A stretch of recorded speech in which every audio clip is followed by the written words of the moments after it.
अपने फैसले अमल दरामद करा रहे हैं। और बड़े अफसोस से कहना पड़ता है आज हमारी आजाद अदलिया भी आजाद नहीं रही। आज वो अदलिया जिसको आज टार्च बेयरर होना चाहिए था इस मुल्क में, जिसके फैसले बोलने चाहिए थे कि कानून और इंसाफ की जो पामाली हो रही है, कानून और इंसाफ की पामाली को रोक सकती है हमारी अदलिया।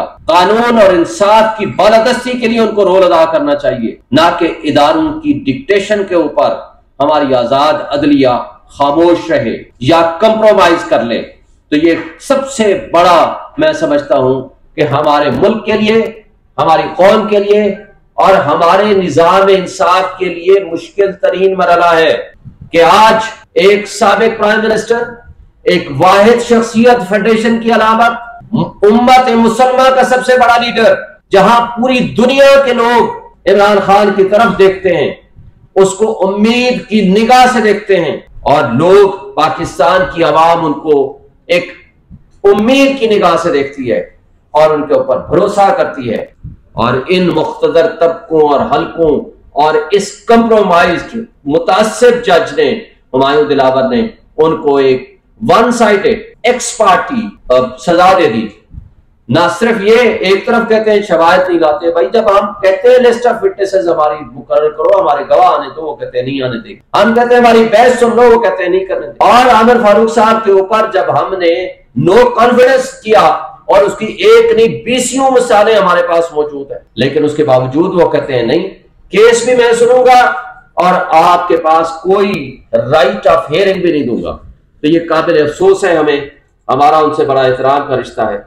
हम उनको कहते हैं कि अगर आप इंसाफ नहीं करते तो आप खुदारा इस केस से अपने आप को अलग कर लीजिए। आप इंसाफ जो है वो होता हुआ नजर आना चाहिए, लेकिन यहां इंसाफ का कत्ल होता हुआ नजर आ रहा है। घर का खाना, सहूलियात जो कि एक आम कैदी को मिल सकती हैं, वो आप देने को तैयार नहीं है। भाई हम वकील पिछले एक हफ्ते से मुस्तकिल कोशिश कर रहे हैं, हाई कोर्ट का आर्डर लेकर गए हैं। जब हाई कोर्ट का आर्डर लेके वहां जेल सुप्रीडेंट के पास जाते हैं तो कहते हैं नहीं मिलने देंगे। जब वापस आते हैं तो पीछे पता चलता है 2 वकीलों के खिलाफ FIR कर, और कहते हैं कि जी ये वकील आए, सारी जिंदगी कोई मुकदमा नहीं, ये वकील आए और पुलिस वाले की वर्दियां फाड़ दी।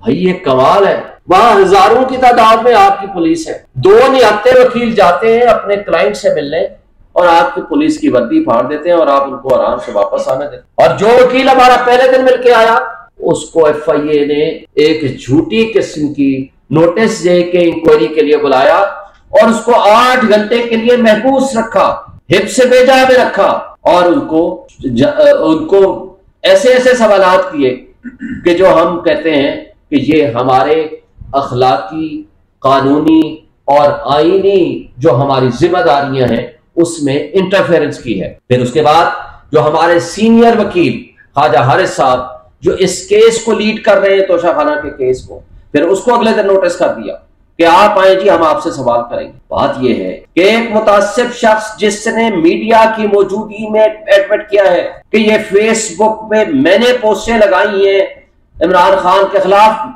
यानी मैंने मतलब है मैंने खुद नहीं लगाई लेकिन मेरे ही अकाउंट से किसी ने लगाई है, तो भाई जिम्मेदारी तो फिर आपकी होगी ना कि आप बताओ किसने वो लगाई है। और इतना अरसा 2014 से 2023 तक, 2017 तक ये पोस्टें लगती रही या उसके बाद भी, तो आपने 2023 तक वो डिलीट क्यों नहीं की? पूरे मीडिया ने देखा, पूरे वकीलों ने देखा, लेकिन उससे तो ना चीफ जस्टिस साहब हाई कोर्ट ने सवाल किया और ना ही FIA उनसे सवाल कर। लेकिन सवाल हमसे पूछा जाता है कि जी आप बताएं कि उनके फेसबुक अकाउंट से अब डिलीट हो गई है तो कैसे रिकवर किया जाए। भाई रिकवर करने का तरीका आपको है, आप उनका मोबाइल ने फॉरेंसिक कराएं, आप फेसबुक मैनेजमेंट को लिखें, 90 डेज टाइम होता है उनसे रिकवर करने का, आप वहां से कराएं। लेकिन वो कहते हैं नहीं, हम ऐसा नहीं करेंगे। इसलिए नहीं करेंगे कि उनको इससे मकसद कुछ और है। मकसद उनका यह है ही नहीं कि वो फेयर इन्वेस्टिगेशन करें। और उसके साथ 180 से ज्यादा मुकदमात होने के बावजूद मुझे बताएं हम इंस्ट्रक्शंस किससे लें, हम किस अपने क्लाइंट से इंस्ट्रक्शंस लें और हम मुकदमात की पैरवी करें। इलेक्शन कमीशन में पिटीशंस है, high court Lahore high court में है, इस्लामाबाद हाई कोर्ट में है, निचले वाली अदालतों में है, हम किससे पूछें? मुझे, हमारे वकीलों को किसी को इजाजत नहीं। और हाई कोर्ट ने कल फैसला किया और आज 1 बजे के बाद हमें मिला और हमें बताया गया है कि 2 बजे से पहले आप आएंगे तो आपकी मुलाकात का वो भी चांस है, but subject to approval of jail superintendent. भाई जेल सुप्रीडेंट तो पहले ऑलरेडी इनकार कर चुका है, तो हमें फिर इस जो असल हमारा मुकदमा है वो तो ये है कि डियाला जेल आप शिफ्ट करो। नंबर 2, आप हमें इजाजत कानून देता है, जेल मैनुअल देता है कि भाई हम जब चाहें जाकर वकील मिल सकते हैं। हमारे लिए तो कोई जेल सुप्रीडेंट की इजाजत नहीं है, हर किसी को ये इजाजत है, रिलेटिव्स को, फ्रेंड्स को, कोई दहशतगर्दी के मुकदमे हो, कोई कत्ल के मुकदमे हो, जिस भी मुकदमे में हो, उसको कानून इजाजत देता है, आईन इजाजत देता है कि वो जाकर उससे मिले और उसको अपने मिलने का हक हासिल है। लेकिन नहीं मिलने का हक तो इमरान खान को हक नहीं है, नहीं मिलने का हक तो हम सब वकीलों को मिलने का हक नहीं है। क्या हम ये बेआईन मुल्क में रह रहे हैं? क्या हमारे मुल्क में कानून और आईन की कोई गुंजाइश नहीं है?